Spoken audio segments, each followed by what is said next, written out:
देश भर में पूरे विश्व के कई जगहों पे मुझे सम्मानित किया गया।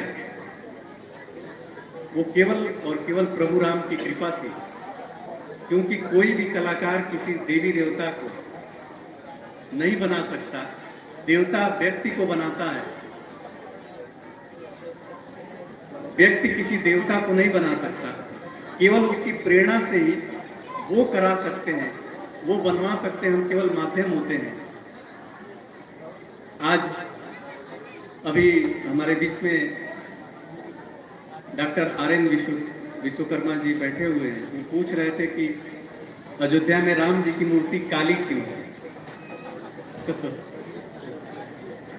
इसके बारे में भी थोड़ा सा मैं बताऊंगा कि चित्र जो मैंने बनाया था वो सफेद पेज पे बनाया था। चित्र तो सफेद था, लेकिन मूर्तिकार ने काले पत्थर में उनको गढ़ा, इसलिए वो प्रतिमा काली है। और 3 मूर्तिकारों ने इस मूर्ति को बनाया था। एक मूर्ति सफेद मार्बल में भी बनी थी और 2 मूर्तियां काले पत्थर में बनी थी। अरुण जोगीराज जी साउथ के थे, उन्होंने काले पत्थर में बनाया था। गणेश भट्ट जी उनके गुरु, वो भी साउथ के थे, उन्होंने भी काले पत्थर में बनाया था। सत्यनारायण पांडे जी जयपुर के, उन्होंने मार्बल में बनाया था, उसी चित्र का जिस चित्र को हमने बनाया था। लेकिन सबसे सुंदर जो भाव आया था वो अरुण जोगीराज की मूर्ति में आया था। हमारे चित्र के अनुसार जो भाव उन्होंने ले आया था, इसलिए उन्हीं का वो मूर्ति सिलेक्ट किया गया और मंदिर में लगाया गया। आपके प्रश्न का यह जवाब था।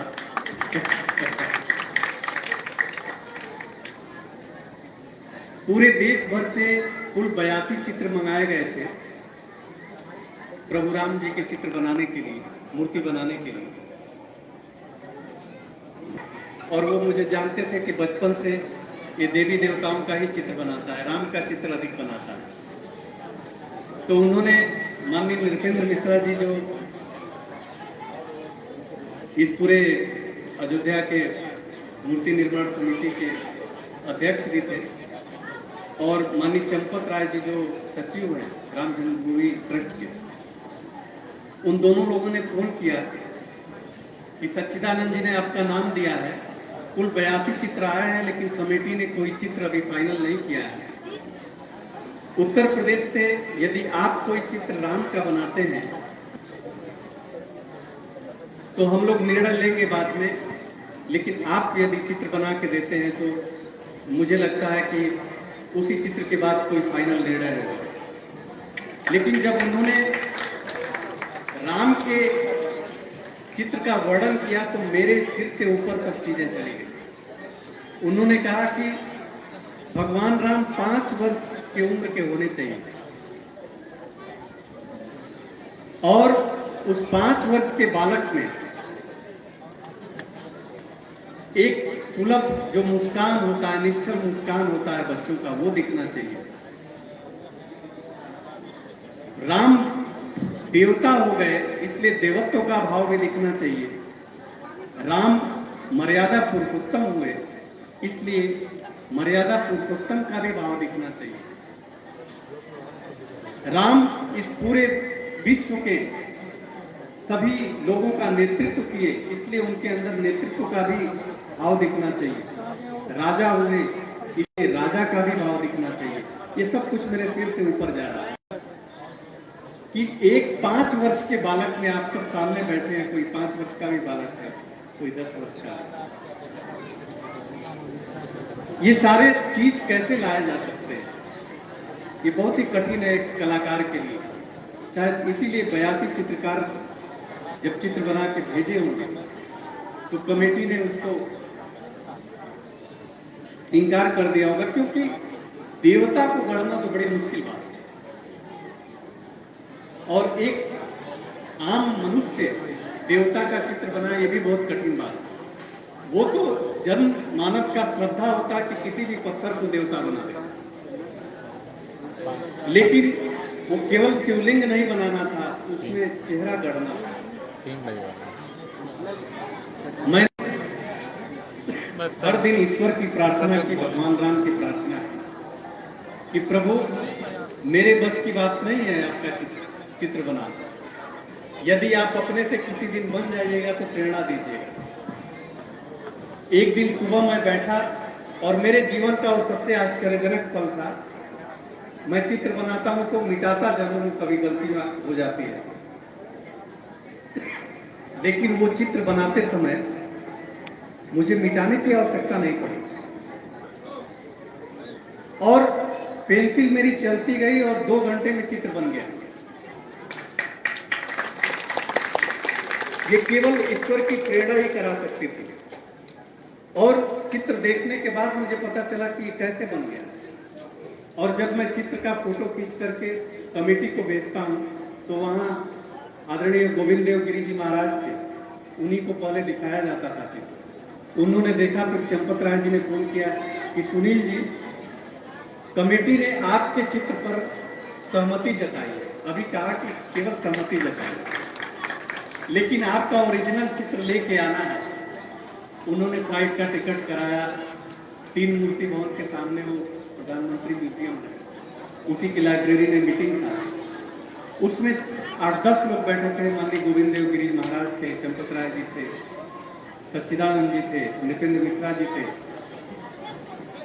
वहां अयोध्या नरेश यतीन्द्र मिश्र जी, उनके नरेश के पुत्र थे। सभी लोग कमेटी के 8-10 लोग बैठे थे। वहां और भी 2 चित्रकार अपना चित्र लेके आए। तब मुझे लगा कि अच्छा, और भी लोगों का सिलेक्ट हुआ। तीनों लोगों को बुलाया गया, बैठाया गया, एक-एक का चित्र देखा गया और सबसे पूछा गया कि ये चित्र आपने कैसी कल्पना की भगवान राम की। सबने अपना अपना भाव दिया, बताया कि मैंने ऐसे कल्पना किया, मैंने ऐसे बनाया। जब मेरी बारी आई, मुझसे पूछा गया कि आपने कैसे कल्पना किया, तो मैंने कहा कि ये मेरा काल्पनिक चित्र नहीं है।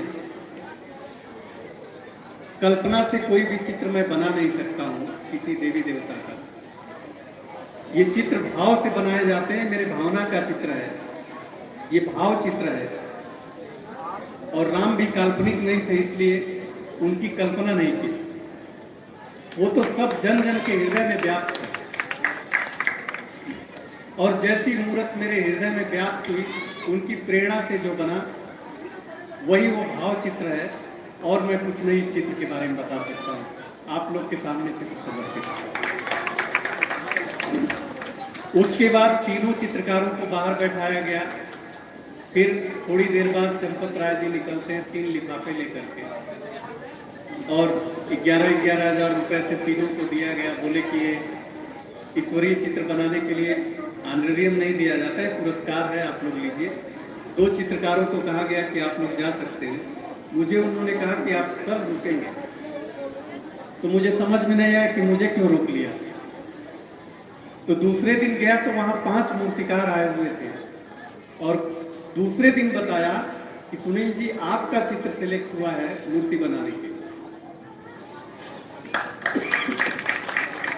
और आप मूर्तिकारों को बताएंगे कि किस प्रकार से और इसमें किस प्रकार से मूर्ति का निर्माण करना है, मूर्तिकारों के साथ बैठक करना है। फिर मैं दिन भर वहाँ 5 मूर्तिकारों के साथ बैठक किया और सभी लोग थे। शर्त यह था कि मूर्तियाँ वहीं पे रह के बनानी है, इसलिए 2 मूर्तिकारों ने मना कर दिया कि मैं तो स्टूडियो में ही मूर्ति बनाता हूँ। 3 मूर्तिकारों ने बनाया और उसमें से जिसका सबसे भाव भरा चित्र आया, मूर्ति आया, वो अपने ही परिवार के साउथ के अरुण योगीराज जी थे, उनका मूर्ति सेलेक्ट। तो ये जो राम जी की प्रतिमा के कारण आज जो पूरे देश भर में प्रेम मिला, मुझे पता है कि ये प्रेम किसी कलाकार को नहीं मिला है, ये स्वयं प्रभु को मिला है, क्योंकि ईश्वर सबके हृदय में व्याप्त है। जो 500 सालों से, जैसा अपने माननीय अरविंद विश्वकर्मा जी बता रहे थे कि उनका एक ध्येय था कि राम जी का मंदिर बन जाए। उस समय जब आप 13 वर्ष के थे,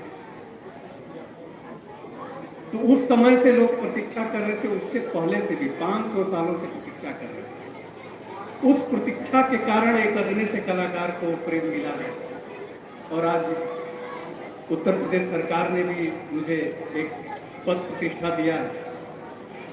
मैं उन सभी लोगों का आभारी हूँ, आप सबका आभारी हूँ जिन्होंने मुझे इतना स्नेह दिया, इतना प्रेम दिया। मैं तो मात्र एक कला का साधक हूँ, एक शिक्षक हूँ और अपने विद्यार्थियों को प्रेरणा देता हूँ कि आप में रुचि है तो आप इस विषय को अपना करियर बना सकते हैं, इसमें भी आगे बढ़ सकते हैं। आपके जीवन में वो अवसर भी आएगा। कई जब मैं छोटा था तो पढ़ता था कि खाली कैनवास बिक जाता है चित्रकारों का। मैं सुनता था जैसे कोई ब्लैंक कैनवास है, चित्रकार अभी बनाया नहीं है लेकिन जनता उसे खरीद लेती है, जो भी बनेगा ये चित्र मेरा होगा। आज मेरे जीवन में भी वो अवसर प्राप्त है कि चित्र बनाने से पहले खाली कैनवास ही बिक जाता है 1-2 लाख रुपए में कि सुनील जी जो चित्र बनाएंगे वो चित्र मेरा होगा। आज मैं ईश्वर की उस देन को मैं प्रार्थना करता हूँ, प्रणाम करता हूँ कि जिन्होंने मेरे पिताजी को मैं प्रणाम करता हूँ कि जिन्होंने इस कला में मुझे प्रोत्साहित किया। उस ईश्वर को मैं प्रार्थना करता हूँ जिन्होंने इस विषय में मुझे आगे बढ़ाया। आप सबका मैं हृदय से आभार व्यक्त करता हूँ जो हर दिन मुझे इतना स्नेह देते हैं, इतना प्रेम देते हैं। उस कला समाज का, उस कला स्नेही समाज का जो मेरे चित्रों को इतना प्रेम देते हैं कि मेरे चित्र बनाने से पहले सादे कैनवस का ही मूल्य तय कर देते हैं। मैं उन सबका आभारी हूँ जो एक अदने से चित्रकार को इतना स्नेह देते हैं। और ऐसे कला विषय को आज मैं फिर से कहूँगा, यदि इस विद्यालय में भी ये कला विषय उसी स्तर का माना जाता है तो कृपया इसे जरूर बढ़ाएं। माननीय प्रधानाचार्य जी हमारे बगल में बैठे हुए हैं, इस विषय को जरूर महत्व दें क्योंकि ये ईश्वर प्रदत्त कला होती है। मुझे याद है कि मैं जब स्कूल में क ख ग पढ़ने नहीं जाता था तभी से चित्र बनाता, कहीं ना कहीं ईश्वर की प्रेरणा से ही ये चित्र बनता है। बच्चों के अंदर एक कला हृदय से निकलता है। यदि उनके अंदर ये प्रतिभा है तो उनको प्रेरित करें, उन्हें अन्य विषयों के लिए दबाव न डालें। बाद में वो बच्चा खुद तय कर लेगा कि मुझे क्या करना है। मैं इस विषय में पीएचडी भी हूँ। मैं भी सोचता था क्या इसमें लोग पीएचडी कर सकते हैं, तो मैंने देखा पीएचडी भी किया जा सकता है, डीलिट भी किया जा सकता है, नेट जेआरएफ भी क्वालिफाई किया जा सकता है। तो यदि इस विषय में हमारी रुचि है तो क्यों नहीं इस विषय में हम जाए। गीत गायन में रुचि है तो क्यों नहीं इस विषय में जाए। अब मैं एक विषय का उदाहरण और दूंगा। आपने माइकल जैक्सन का नाम सुना है? सब बच्चे जानते हैं। वो केवल मंच पे जाते थे, अपने कमर हिलाते थे, कुछ हाव भाव करते थे, ब्रेक डांस करते थे, गाना गाते थे। इसी आपके आगरा में आए थे, 1 घंटे में 1 अरब रुपया लेके गए हमारे देश। कोई विश्व का ऐसा नौकरी नहीं है जो 1 घंटे में 1 अरब रुपया किसी व्यक्ति को दे दे। वो 1 अरब रुपया केवल उनका ऑनरेरियम था। ऑनरेरियम वो उनका मेहनताना भी नहीं कहा जाएगा, सम्मान राशि था। चार्टर प्लेन से आते थे, उनके आगे प्लेन, पीछे प्लेन, दाएं प्लेन, बाएं प्लेन, उनके सारे जो बजाने वाले ऐसे हमारे कलाकार जो हारमोनियम पे थे, ढोलक पे थे, ऐसे लोग प्लेन में बैठ के आते। आपने लता मंगेशकर जी का नाम सुना होगा। जब वो एक गीत गाने के लिए उनको बुलाया जाता था, है मेरे वतन के लोगों, तो उस गीत के लिए कई करोड़ रुपए तो उनको दिए ही जाते थे, केवल एक गीत के लिए, 5 मिनट के लिए, कई करोड़ रुपए। और जब अपने मुंबई से चलती थी तो चार्टर प्लेन से चलती थी, उनके लिए एक प्लेन विशेष रूप से जाता था, केवल वो बैठती थी उस प्लेन में। तो आप कल्पना कर सकते हैं कि कला विषय केवल पैसा नहीं दिलाता, आपको पद भी दिलाएगा, प्रतिष्ठा भी दिलाएगा और पैसा भी दिलाएगा। तो यदि आपकी रुचि है, मैं नहीं कहूंगा कि आपकी मैथ में रुचि है, फिजिक्स में रुचि है, बायो में रुचि है,